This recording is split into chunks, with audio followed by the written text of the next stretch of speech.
বন্ধুরা আপনারা দেখতে পাচ্ছেন এটা আসামের বানপানি। ঠিক আছে, এখানে একটা ব্যক্তি মাছ মারছে। মাছ আছে কিনা তা জানি না ঠিক। আর এটা সুইচ গেটের মতো একটু ছোটো মোটো একটা ক্যানেল আছে।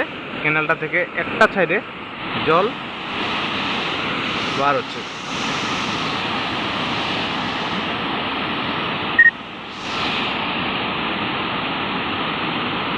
এটা হলো আমাদের আসাম। ঠিক আছে, দেখেন বন্ধুরা, আর একটা খেলে মারছে জালের মধ্যে। মাছ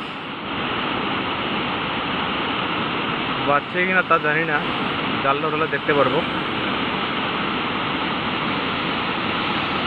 প্রচণ্ড ঢেউ, জলের ঢেউ, চারদিকে বানপানি এখন চলছে আসামের মধ্যে।